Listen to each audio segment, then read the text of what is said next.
we've been looking at Acts for quite a while. In fact, we're almost done. Next week we are finished with the book of Acts, and I think I mentioned it last week. Y'all may not realize it, but we really started this study like 2 years ago. Not Acts, but remember we started back in Genesis. And we said we were going to look at the narrative story of the Bible. And we weren't going to look at prophets, and we weren't going to look at laws, and we weren't going to look at letters and poetry. And so we are looking at the narrative. And we started with Genesis. And we went through the Old Testament, the books of Ezra and Nehemiah, to finish the Old Testament, and then we went to the Gospel of Luke and looked at Luke. And the reason we looked at Luke and not one of the others is because Luke includes, or the second volume of Luke's work is Acts. And so when we finish Acts, we have done the biblical narrative from Genesis all the way through Acts. So you know the Bible's story, and that's why next week there'll be a test of everything we've covered since Genesis 1:1, so you have now time to prepare. And it's not a test that I'm giving, it's a test that... So, anyway, I think that's pretty good that we've gone through that narrative. Now, it seems to me we've looked at we've been dealing with Paul for such a while, and looking at some of the places he's gone. So I thought it might be interesting to consider some of his letters. And I thought we might start with the Corinthian letters, because we've already looked at Romans, which is kind of the defining letter of Paul. But we'll look at the Corinthians letters and then see what we want to do after that. So that's it. Now we've been in the book of Acts, and like I said, Acts, and you know that Luke and Acts is one book, 2 volumes, but one book, because it's the same author, and it's one of those few things that have an articulated author among the Gospels. That's kind of unique. And so Luke has a pattern in Luke Acts, that if you look at the ministry of Jesus, once he starts, doing his work, the flow of Luke is Jesus moving toward what city? You remember when Jesus has a pivotal moment in Acts, in Luke, where Luke writes, Jesus set his face toward Jerusalem. And if you look at the book of the Gospel of Luke, the whole ministry of Jesus flows to Jerusalem, and things he does along the way. Now understand that's different than the flow in John, because Jesus goes to Jerusalem 3 times in his adult life in John, but for Luke it's only once. So the work flows from Galilee to Jerusalem. And what happens to Jesus in Jerusalem? They crucify him. What happens to what else happens to him? He's risen. What else happens? He ascends. And all the appearances of Jesus are in and around Jerusalem. The furthest he gets away from Jerusalem is the Emmaus Road, which is going to Jerusalem. So everything happens in and around Jerusalem. There's no mountain in Galilee, like in Matthew. There's no beside the Sea of Galilee, like in John. Everything happens. So we have the crucifixion, the resurrection, all the appearances, the ascension, which is also unique to Luke, the ascension. And then what happens in Jerusalem? So Jerusalem is like this hub. Everything in Luke flows to this city. All the important things happen here. And then we get Acts, and he kind of covers the same material in Luke 24. He covers in Acts 1, really similar. What happens in Acts? Right at the beginning of Acts. They're sent out. Okay, boom, they're sent out, right? And where, according to Jesus, because remember he's with them 40 days and gives them, in 40 days, Luke says Jesus gave them 2 commands. Don't worry about when I'm coming back. Don't worry about that. Instead, share, be my witnesses. Where does that start? Jerusalem. Then Judea and Samaria, then the ends of the earth. So you got this neat pattern that I think Luke establishes as he tells his story. And remember, he's telling this story to a church that has very specific needs, facing very specific issues, and Luke is conveying to them, not like a reporter giving an impartial presentation, but he's sharing with them euangelion. He's sharing with them good news. Why is this Jesus the one that is like a guy that runs to your city and says, our army just won the battle, we're not going to go under siege, which is what euangelion means. How is Jesus like that? I mean, that's what all the gospel writers are doing. So it's not impartial reporters taking notes. It's telling the story about why Jesus is important. So we get this flow to Jerusalem, and then Jesus says the gospel is going to have to flow out from Jerusalem. So that's called, if you have done any work with English, like poetry and stuff, that's called a chiasm, where you flow to a center. You flow to it, and then you flow from it. And that's what we've got in Luke Acts, which is kind of a neat little pattern as he's telling his story. Something the reader might pick up on as he's telling his story. Other reasons why Matthew, Jesus is on a mountain in Galilee or by the seashore. They're working on telling their story in different ways. So this is what Luke is doing. And as we did the first part, so it starts, before it can even begin though, before the gospel can be shared in Jerusalem, what needs to happen? The Holy Spirit has got to be on the people doing it, because something else we saw it throughout Acts. Something else we see is, as the word is being shared, the disciples and the apostles, particularly the apostles, are going to do the same thing that Jesus did during his ministry. So if Jesus taught, the apostles will teach. If Jesus preached, preach. Healing. The only difference is when you compare what Jesus did with what the apostles do, how do those things compare? How would the miracles of Jesus, the healings of Jesus, compare to the healings of the apostles in Acts? Now, we would probably assume that the healings of Jesus would be superior, more spectacular. But that's not the case. Yeah, the apostles raised the dead. And in fact, remember, when Peter is walking down the street in Jerusalem, what are people doing? They don't even need to touch him. They're bringing people out so that his shadow touches them. So Jesus touched. The apostles don't even need to touch. Their shadow heals. Now, remember, Jesus is conveying this to a church, right? What is he telling that church? They can do it too.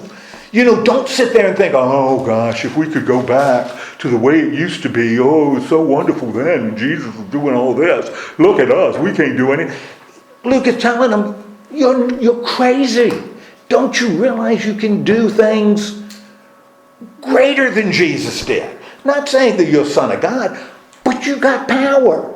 And the power rests on the Holy Spirit, which rests on the disciples, and it also rested on Jesus when he was baptized. So the same Spirit that rested on Jesus rests on the apostles, rests on the church. And therefore the church can do great, great things. And where does the mission start?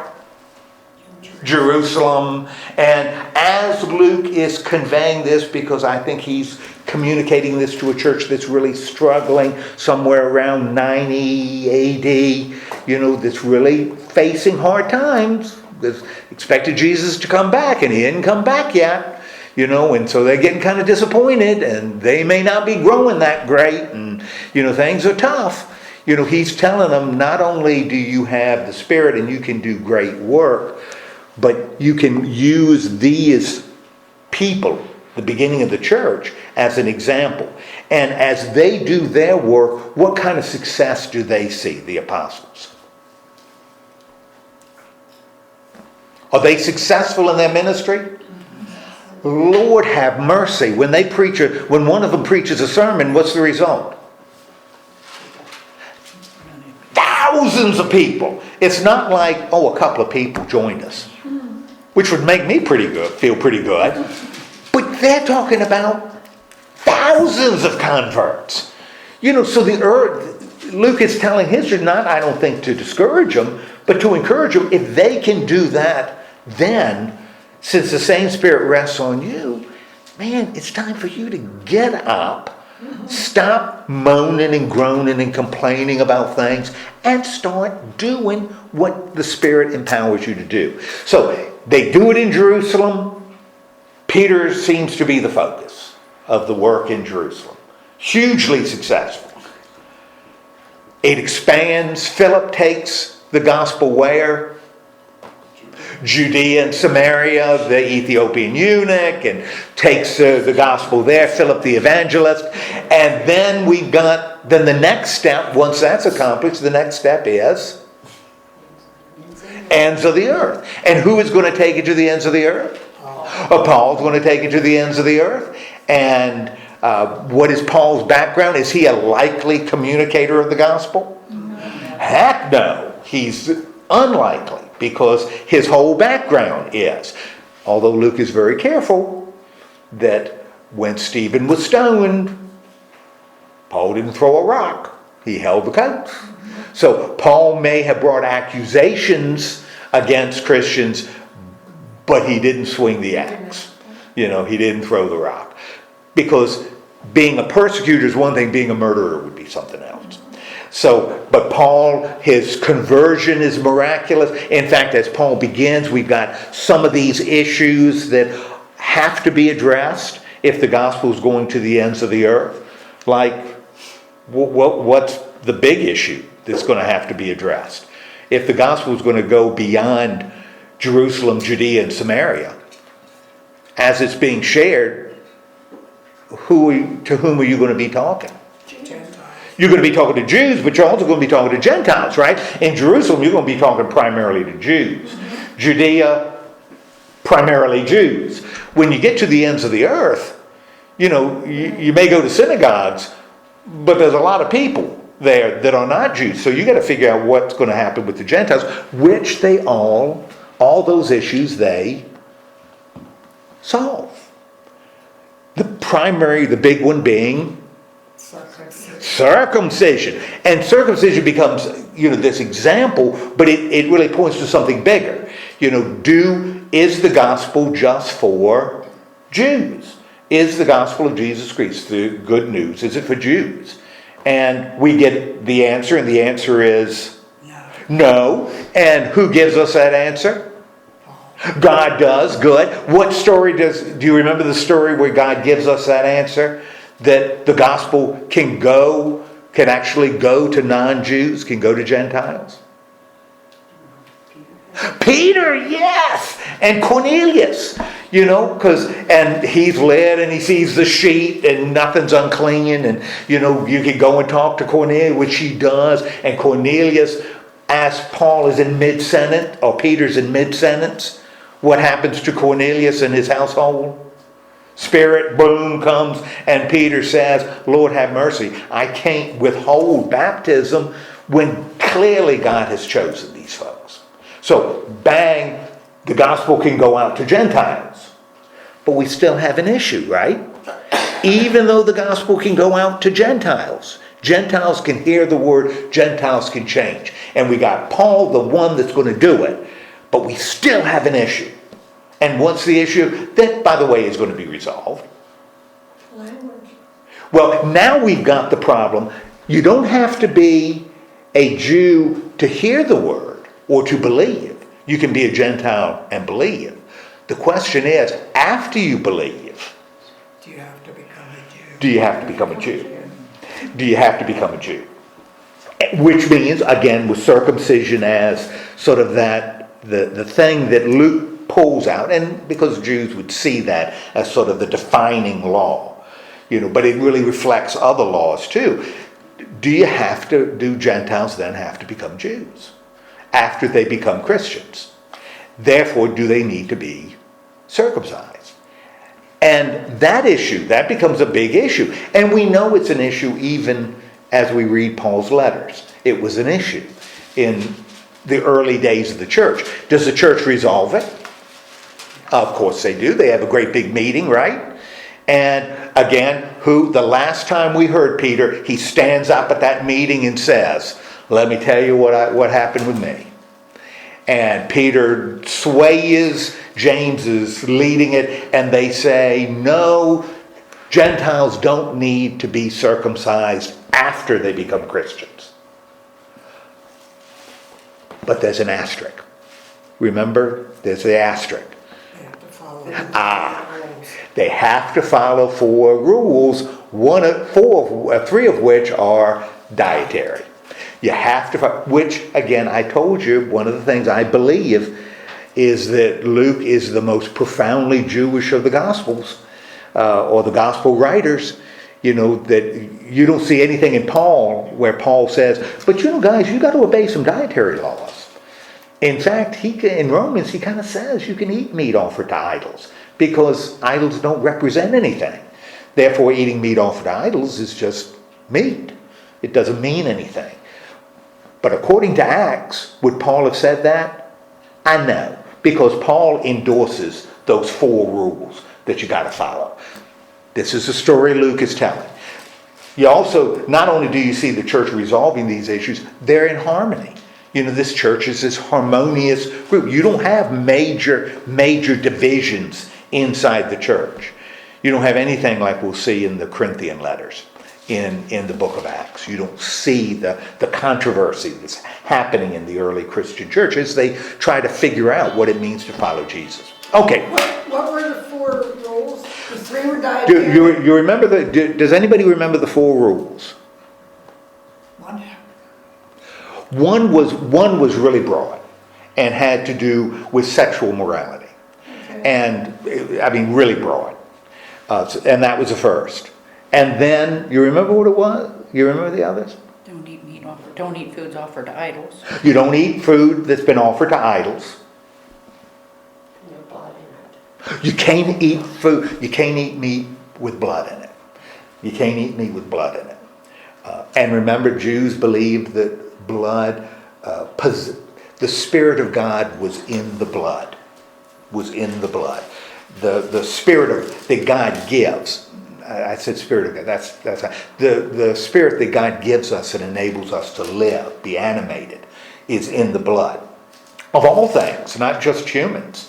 Of all things, possess this animating spirit. So when you eat the blood of anything, you're kind of attempting to consume the Spirit of God, the Spirit that God gives us to live. And so the blood needs to be drained. You have to be kosher. And that was you remember the other one. So we've got, you can't eat meat offered to idols. You can't eat meat with blood in it. And you can't eat. Is that with the hoofs or the... No, didn't have anything to do with hoofs. You can't eat carrion. You can't eat animals that have already been killed, that you find dead. Those were the laws. The 4 laws that, and remember after the meeting, everybody agrees. And when Paul takes it to these Gentile churches, they all agree. Nobody disagrees with these 4 rules. Luke wants, not only is this a church with power, it's a church where everybody gets along. Lord have mercy. They're sharing everything. People are bringing that stuff to church and distributing it based on need. This is an incredibly harmonious community that God has created. Luke is telling his church, This is your example. You can do this. They did it. You can do it. Okay, Paul's taking his message out right to the ends of the earth. He's going to all kinds of different places. We're looking at it. He deals with different people in different ways. You know, one of the significant ones is how he deals with the people in Athens. And he preaches them a sermon. The only sermon really in Luke and Acts that's different. You know, there's a little unique because he doesn't mention Jesus in his sermon to the Athenians. He talks about the God of creation, which they can understand, which I think is Luke telling his congregation, you know, you got to know your audience. You know, you can't talk about fulfilling prophecy to an audience where people don't know about prophecy and don't care about prophecy. That's not what you do. You don't try to teach them so that they do care. If you're presenting the good news, you do it in a way that's going to resonate with them. That's a powerful sermon. Now, what's Paul's situation right now? So he's been doing this, the gospel is going, but it hasn't gone to the center of the world yet. Right. It hasn't got to Rome. And if it's going to the ends of the earth, it's got to go to Rome. All roads lead to Rome. All roads lead from Rome. It's got to be in Rome, and he hasn't gotten there. He's gone to Greece, but he hasn't gotten to Rome.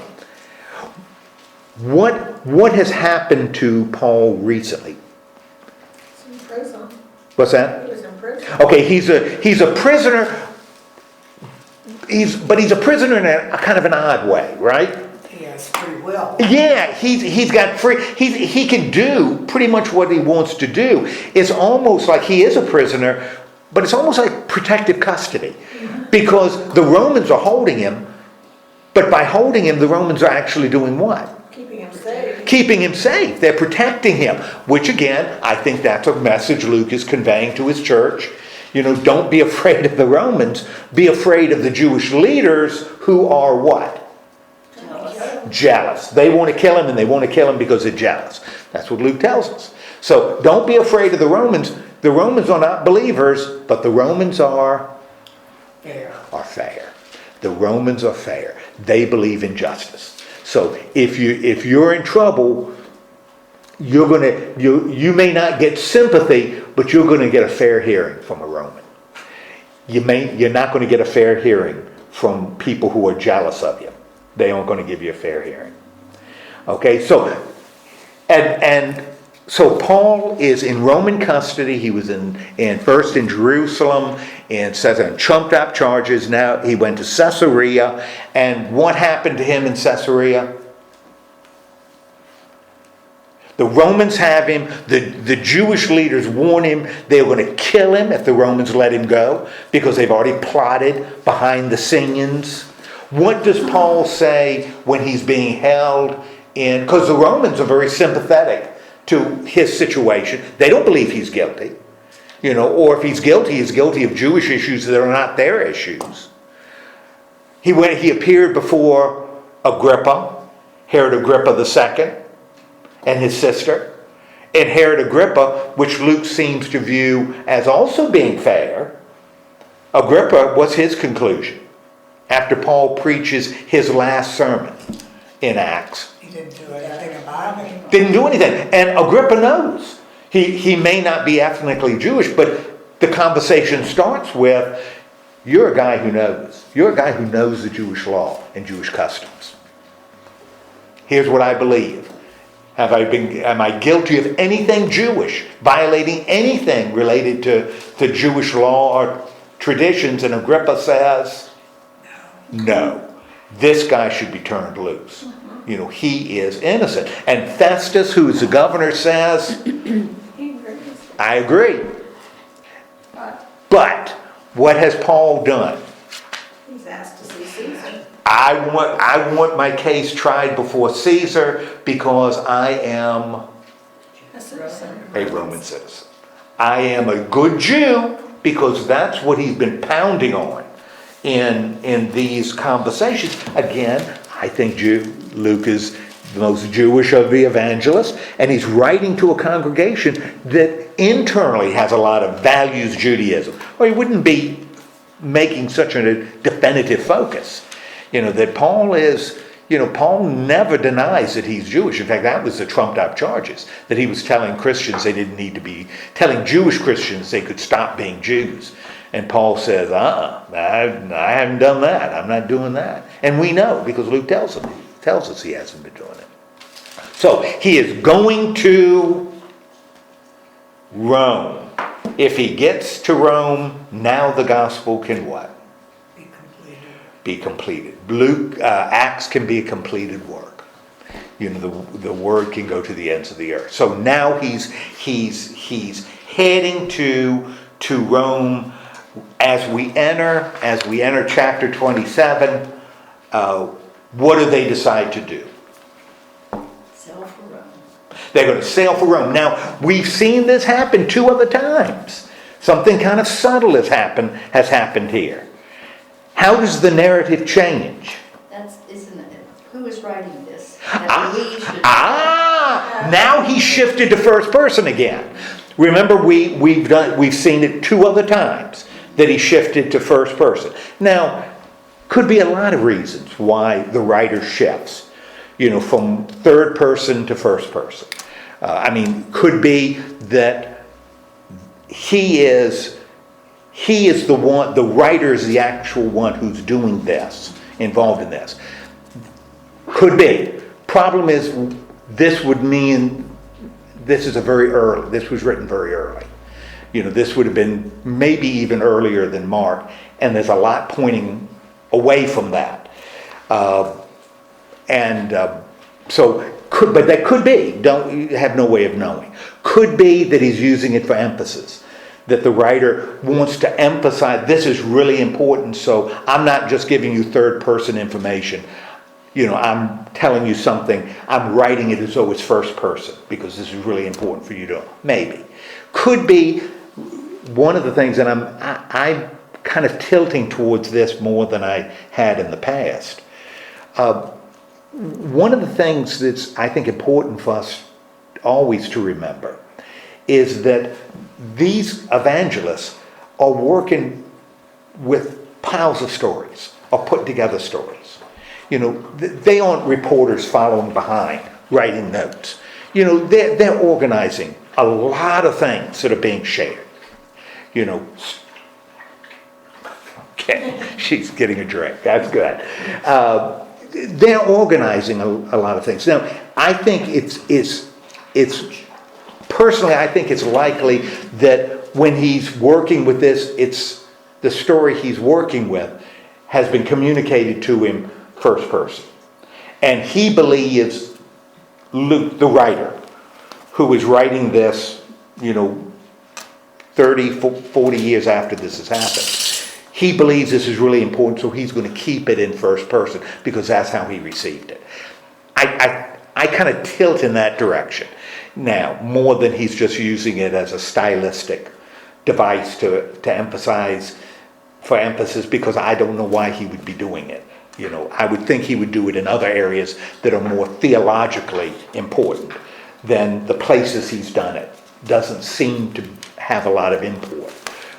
This doesn't seem theologically that important when compared to other things, like the Apostolic Council, where they make these huge decisions. That's a big deal, to say I was there. This maybe, but if it is, I don't understand, what's going on in his head. And since he can't be interviewed, you don't know.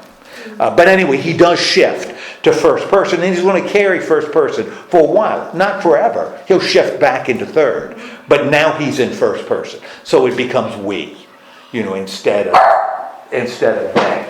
Okay. All right. So they're going to Italy. What do they do? What information does Luke give us as they're getting ready to go to Italy? We're out of the prisoner. Okay, what's that? He's not the only He's not the only one going to Rome. What else? What other information does Luke give us? Because he gives us a lot of information here, right? about the weather being so bad. Yeah, well, he talks about the weather, he talks about the ship, he talks about the one who's in charge of him, the proconsul that's responsible, even where the ship is from. So it's a lot of detail here about this trip. And so they kind of take off, right? And as he describes Paul's treatment on this ship, how does he describe the way the Romans are treating Paul? Because Julius the centurion took a liking to him and gave him liberty to go to his friends and to receive from them. okay, so what is Luke, again, this is a message Luke is conveying to his church. What is he telling his church? He has a lot of freedom. Yeah, Paul has a lot of freedom, He's right? not alone. Yeah, not alone. The Romans. Romans aren't bad guys. Right. They ain't Christian, but they're not bad. So anyway, so they start their trip, right?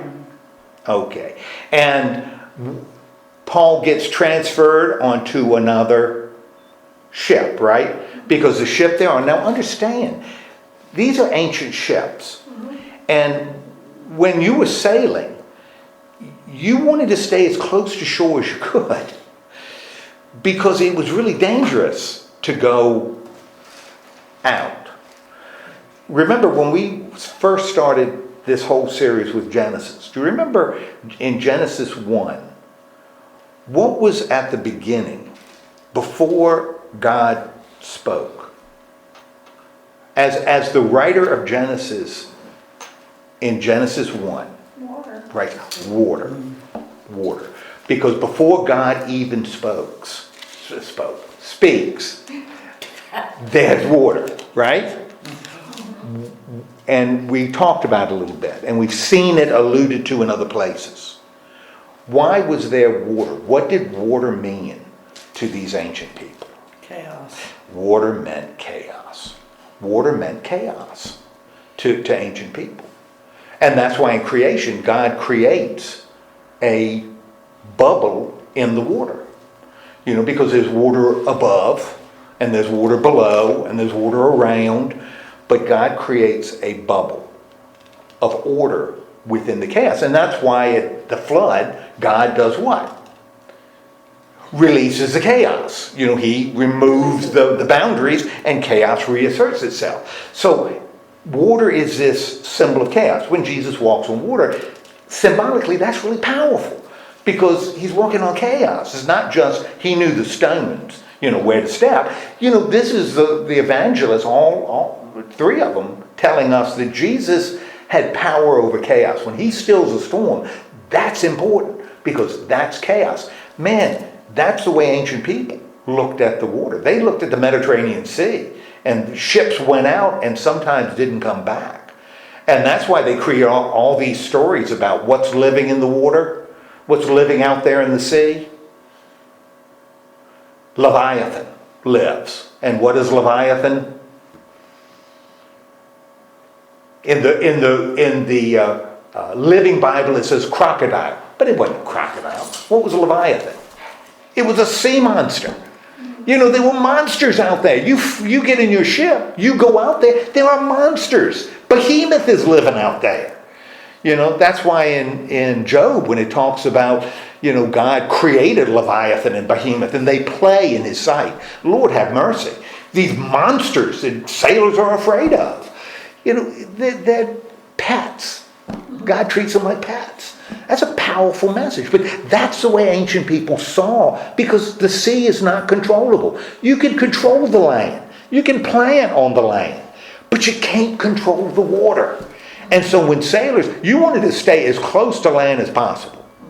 And here they're going close to land, right? Until they transfer Paul into another ship, right? And you remember in it what was the ship? It's a ship going to Rome, going to Italy, right? And you remember from where it came? Egypt. Came from Egypt. Why would a ship be coming from Egypt to Italy? We find out later in the story what the ship is doing. It's carrying grain. It's carrying grain. Because Egypt was the place that was the bread basket of the empire. The Nile Valley is where they had produced grain. And so Rome shipped grain in to feed the population. So it was a transport ship. So Paul is being transported onto that. Where do they end up, this little ship, initially? Because Paul gives a lot of locations. Luke gives a lot of locations. They're transferred because they're following the coast. They get transferred to another ship, right? And the ship starts heading into the Mediterranean Sea. If you look at a map, if they were going to follow the coast all the way to Rome, it's going to take them forever, because you're going around two peninsulas.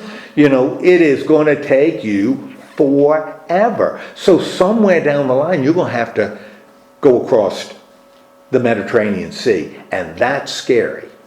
That is scary. I remember when I was a boy and growing up in Norfolk, and the first time we drove to the Delmarva Peninsula, because you have Norfolk and then the mouth of the Chesapeake Bay, and on the other side is Virginia and then Maryland and Delaware. And we were going to Philadelphia, and Dad decided to go over the Chesapeake Bay Bridge Tunnel. And it's got two tunnels. Chesapeake Bay Bridge Tunnel is two. And as we were going across, we went through the one tunnel, which is no big deal, because we went over through tunnels all the time. There were tunnels all over the place around Norfolk, because you're always going underneath rivers.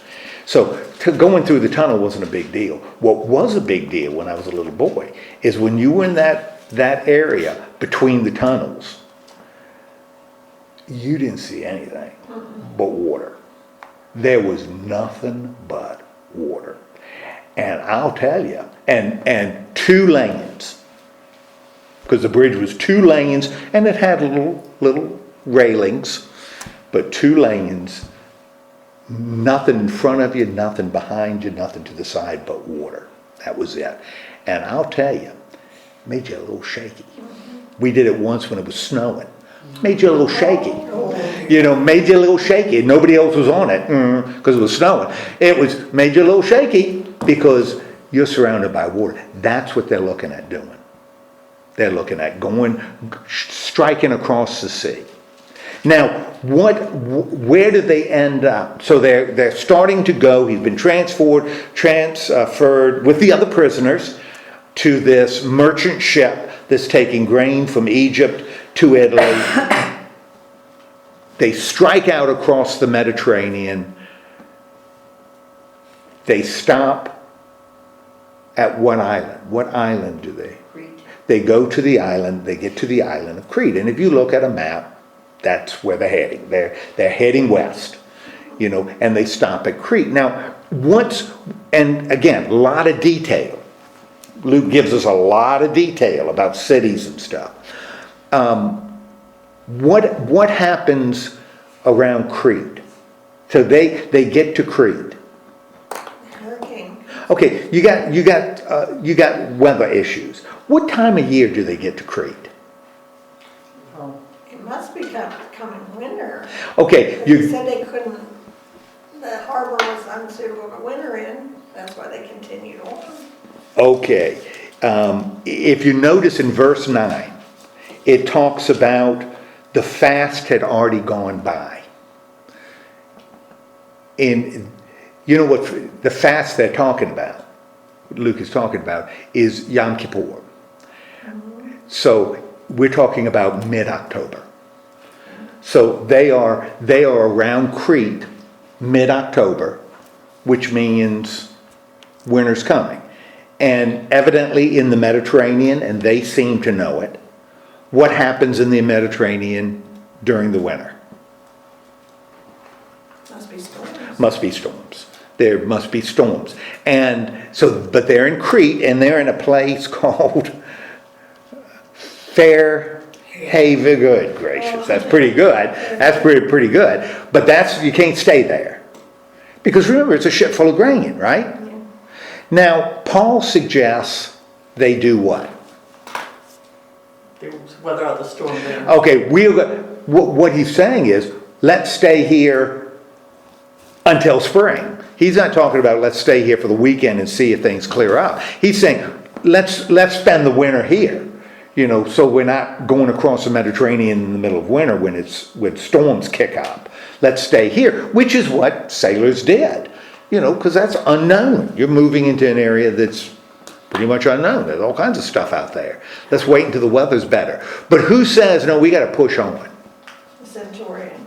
The centurion says, and The pilot. yeah, why would the pilot? The centurion says we got to push on because I got prisoners that need to be delivered. And the longer I stay here on shore, the more chance the prisoners have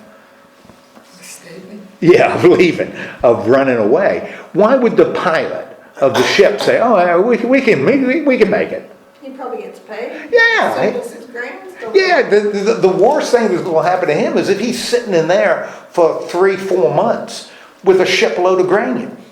He ain't making any money, Grain may not be any good by the time he gets there. So he's got financial reasons for going. Now Luke drops this in. As the reader, he wouldn't drop it in unless something's going to happen later. So anyway, but they end up trying to take off. And they kind of decide to compromise. Instead of striking off in the ocean, what do they decide to do? So it appears that maybe Paul was more persuasive than we might initially think. Because what does it appear as though everybody agrees that they'll do? They're hugging the land, they're hugging the... Yeah, they're going down the Crete, the shore of Crete, and they're trying to make it to a harbor called Phoenix, which evidently is a good harbor. And harbors are nice during storms for ships because the water isn't as deep and, it's just protected. So they're gonna winter in Phoenix and be safe, but what happens? So a gentle south wind began to blow. Okay. So they thought they'd take off. Yeah, so we'll make it. Because south wind, looking at where they're going, when you say a south wind, that means it's coming from the south, right? It's not blowing south, it's coming from the south. That means the wind is pushing them towards Crete. Well, as they go along Crete, the wind is helping them. So they're making good time until they're not, because what kicks up? A nor'easter. Which means if the wind is blowing from the north and from the east, that means the wind is pushing them in what direction? South and west. If it's coming from the northeast, boom, it's pushing them out. Which means it's pushing them where? Back toward Jerusalem. It's pushing them into the middle of the Mediterranean Sea. Okay. Yeah. It is pushing them out into the scary part.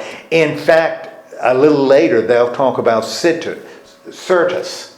And Syrtis, that they were afraid that they were going to be pushed all the way to Syrtis. Syrtis is in North Africa. That's the little bay around Libya, in North Africa. So if they get pushed down there, they are way off course. They're in big trouble if the wind pushes them all the way there. It just amazes me how, all those years ago, how they knew where the land was and how large the Mediterranean Sea was. Somebody's been out in it to make these maps, and that they knew like where Crete was. And these sailors are pretty amazing in what they could do. But there's no GPS. No. Yeah, when they are out there, they are out there, and that's why you have sea monsters out there, because sometimes people go and don't come back. And don't come back. Yeah, and something took them, and so little communities come up with reasons. So what's that? Stories, yeah, stories, and that kind of, it might be appropriate to mention here the power of story. I think I mentioned it once before. One of the things we see when we look at ancient writings is they didn't hesitate, even Christian writers, didn't hesitate telling good stories. You know, there was no hesitation about telling a story about an adventure, you know, where the apostles saved damsels in distress, or fight, you know, Thomas fought a dragon. You know, they had no trouble telling these stories. Now, the stories weren't true, but they still told them, and why would they tell them? Make life interesting. You make life interesting. Alan, you're thinking about being a Christian? Let me tell you about this Christian that slay a dragon. Whoa! You know, that's what they did. There's all kinds of stories circulating, you know, about adventures, because an adventure keeps your interest. You know, preaching a sermon, Lord have mercy, who wants to listen to a long sermon? There was a pause. Much better to talk about being on the sea in the midst of a storm. That I'll listen to. When you start preaching again, let me know. You know, let me know. Anyway, so they get pushed, right? You know, and they are now in, what's that situation? Dire. They are in, their situation is dire, right? And what are some of the things Luke tells us that remind us that their situation is dire? They didn't get to eat for several days. They didn't get to eat for 14 days, for crying out loud. Understand though, it's a boat full of grain, you know, so it's not like they're not away. They got a lot of grain on that boat, you know, so they hadn't dumped the cargo yet, you know, so but they're, you know, they're in the midst of the storm, they're not eating, they're scary. In fact, the sun, they don't even see the sun. It's dark, you know, because of the storm. Well, you know, symbolically that becomes good. There's no light there. So they are in a bad situation. Now we, the reader, though, as we read this, and Luke is really good at shaping this story. It's kind of exciting. But as we read it, what do we know? What do we know as we read this story? Oh my gosh, Paul is in big trouble. He's in the midst of a storm. The northeast. You're going to be losing hope. Oh, they're losing hope. They're in big trouble. They're hungry. The sky is dark. It's stirred up. But we, the reader, know what? He's going to make it to Rome. Right. You know, we know that. We know he's making it to Rome. But in the story, really bad. Now, they've been out there a long time, right? Who, of course, steps forward? Paul steps forward, right? And he reminds them they hadn't been with food a long time. And what does he say? And I think this is very good, realistic. What's the first thing he said? I told you so. I told you so, only he said it in Greek, which makes it sound better. But that's the first thing he said, you know, is, I told you so. Which, again, becomes a little bit important because it shows what about Paul? He's perceptive, he has insight. Now, it's interesting because he doesn't say in Crete, God is with us, let us go. You know, I need to go to Rome, let us go, God will protect me. Doesn't say that. He says, I've heard about the storms on the Mediterranean Sea, we need to winter here. You know, but and it's really not even their fault because they were going to a safe harbor. They were blown. You know, they didn't choose that. But anyway, Paul says, after he says, I told you so, which Luke is also telling his church, Paul knew. Then what does he tell them? What does he tell them to do? Keep up your courage. Keep up your courage. Why should you have courage? Because not one of you will be lost. Not one of you. How does Paul know that? An angel of God. An angel of God tells him, right? And what did the angel say? Don't be afraid. You have to stand trial. Mm-hmm. You are going to make it to Rome. you are going to make it to Rome. And how should this then affect the crew? As Paul is still talking to him, knowing that Paul saw this angel saying, you're going to appear before the emperor, because, I can imagine the crew would be saying, that's good news to you, but what does that have to do with us? What does Paul suggest that should do for the crew? They're gonna stay alive. Okay, they're going to stay alive. Because if God's going to save me, God's going to save all of you. God's going to save all of you. Now, 14 nights, dark sky, no food, drifting around, wind blowing. What happens on the 14th night? It says that they're drawing near land. Okay, the sailors think they're getting close to land. How do they know? Again, Luke gives us all this information. How do they know they're getting close to land? Because the water's getting more shallow. Okay, the water's getting shallow. Now you got a new fear, right? Rocks. And what's the new fear? Rocks around the shore, right? Rocks. And why is that going to be a problem? It'll destroy the ship. Destroy the ship, And so the sailors, the ones who know this, they decide they're going to do what? Escape. They're going to abandon ship, right? Mm-hmm. The sailors are going to abandon ship, and what do they do? How do they try to abandon ship? They pretend they're doing something else. Yeah, okay, and they drop the lifeboats. They drop boats, right? And they're going to get in those boats, and they're going to go to shore, because they know they're close to land. And they're going to go to shore. And what does Paul say? If they leave, nobody else will be saved. If they leave, we are all lost. And what does the Roman centurion do? Cut the ropes. He cuts the ropes.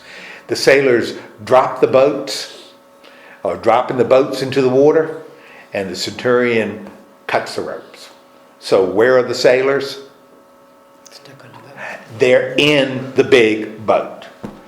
They can't leave. He has cut off the only way they can escape. Which shows what about the centurion? He's believing. He believes what Paul says. So again, the Romans are not the bad guys. They'll listen to you if you make sense. What happens before daybreak? Daybreak. Ooh, symbolic. Oh, what a wonderful time for things to happen.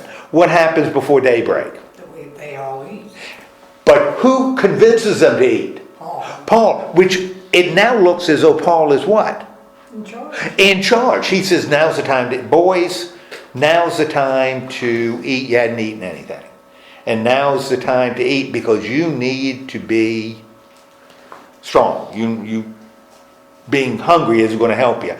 You need to get your strength back, and I promise you what? No one will lose a single hair. Not a hair is going to be taken. You're not going to lose a single hair. Which I wish he had said to me sometime about 30 years ago. That would have been considered really good news, but it didn't happen. And so Paul says, boys, let's have dinner, because we got a big day tomorrow. After sunrise, we got a big day coming up. And as they're sharing the dinner, Luke tells us they did what? What happens? Threw all the wheat into the sea. Well, It sounds like they had communion. it sounds like communion, right? After saying that, he took the bread and thanked God, and he Gave it to them. broke it and gave it to them. Now, as we read that sounds like communion, right? Mm-hmm. Sure, it sounds like and I don't think it's accidental, because Luke he's the one that's writing it, mm-hmm. And he's certainly he's writing it like it's communion, right? One of the interesting things, though, when you look at how Luke and when Luke has done this before, he did this once before. And I'm not talking about when Jesus had his meal with his disciples. After Jesus rose again on the Emmaus Road, he's walking with these two guys, right? And they don't recognize him. they're telling what happened, and Jesus then opens up scripture and starts teaching, which is a big deal in Luke. Teaching is a big deal in Luke. And they get to a place, and Jesus is going, and they say, no, wait with us, we won't, so we can talk more. And Jesus stops, and they're at table, and it says, and this is in the 24th chapter of Luke, he takes the bread, and he breaks it. Jesus breaks it, and what happens to those two guys? They recognize him. They recognize him. And all of a sudden, he disappears. He's gone. Which becomes a powerful lesson that Luke is teaching his church. If you want to feel the presence of God, how do you do it? You break the bread. You break the bread. That's when God is present. That's when Jesus is present with you. And Paul is doing the exact same thing here. I think really significant, even more so when you remember how Luke has presented communion, the breaking of the bread. This is where we recognize the presence of Christ, which he's already established. Okay, so he does that. How do they feel as a result of this? Encouraged. They are encouraged. So it's successful, right? Now that they have eaten, and Paul has broken the bread, which means sort of recognize the presence of God is there, because that's how you do it. What do now that they've been fed? You throw the wheat. They throw the wheat off. They dump the wheat into the sea. And you're thinking, geez Louise, why would they be dumping the wheat into the sea? Why didn't they do it when they were, in the middle of in the Mediterranean?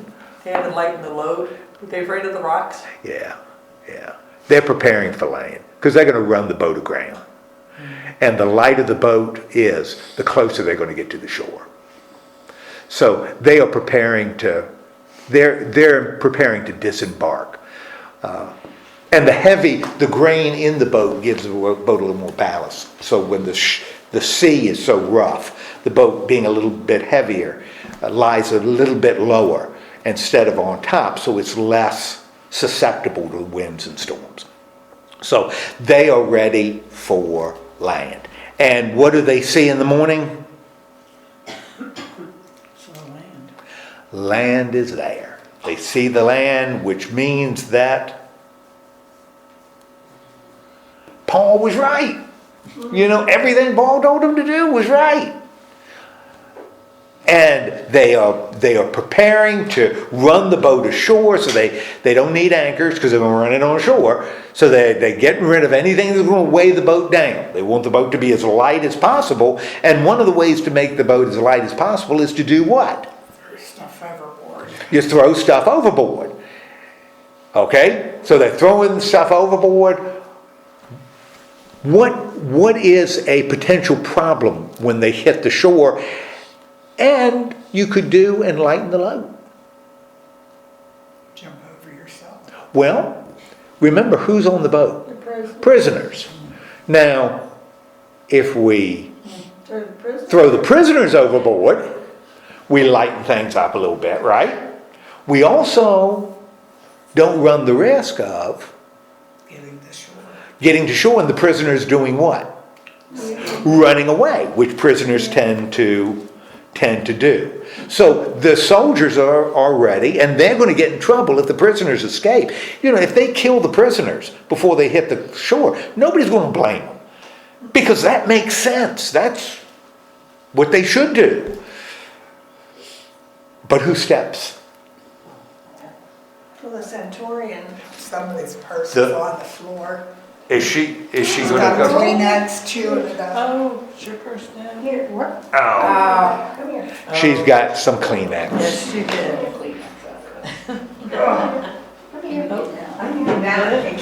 Oh, we'll help you out. It's all good. How did you get there? So far, it's just a tissue. Coco, come here. Doesn't take Come here. very much of it. Maybe. Come here. What's going on? Did you find something? I am sorry. All right, don't get your head. All right, but For sure. I am The taller you sorry. are, the harder it is to get off. I bet it is. I hope it wasn't like $100 bill. It was clean. It was clean That out. was just a tissue. Okay. 2 years. Coco, Yeah, just ignoring it before. Lord have mercy. It's very hard to not do that for animals. Well, and sometimes that's why, when I leave on Wednesday, I think maybe I should leave her at home. It was that much and she got it, she got it out. It's always open. It doesn't But- take much. All right, so, but we're almost there, right? Who steps forward? The centurion, and the centurion does what? He told those that could swim to jump. Okay, first he tells the soldiers, don't kill the prisoners. Right. Don't kill the prisoners. And if you can swim, Go for it. go, go for it. Only he said it in Latin, which makes it sound better. Every man for himself, kind of like that. Go for it. And if you can't swim, Take wood. Find a way. yeah, look, this boat's going to break up. This boat's going to break up. There's going to be plenty of wood and stuff that you can float on. So now they're on an unnamed island, right? Malta. That's where it'll be. They're going to be in Malta, and you look at a map, Malta's right there in the middle of the Mediterranean Sea. It's right there, but close, not far from Italy, but still in the middle of the sea. So they aren't safely home. And they've got what? No boat, because the boat has broken up, because one of the problems when the boat stops, the waves don't. And that's a lot of pressure on a boat, with the waves crashing onto a wooden hull, and so it breaks up. But they must have, for all that wind, they traveled in a pretty straight line from Crete to Malta. Yeah, So someone was with them yes. 14 days. They did, and it does My say, map shows they're Crete and then they go south and then they go. Oh, okay. well, who knows where they're going? Yeah. But they do. Yeah, I was just looking here, But I think that's a good point, and I think that's I believe that may be something Luke is suggesting. How they get Because they could have there. ended up in Africa, Right, which going and south. Luke even introduces that they're heading too far south because the wind is blowing from the northeast, so it could blow them to the coast of Africa.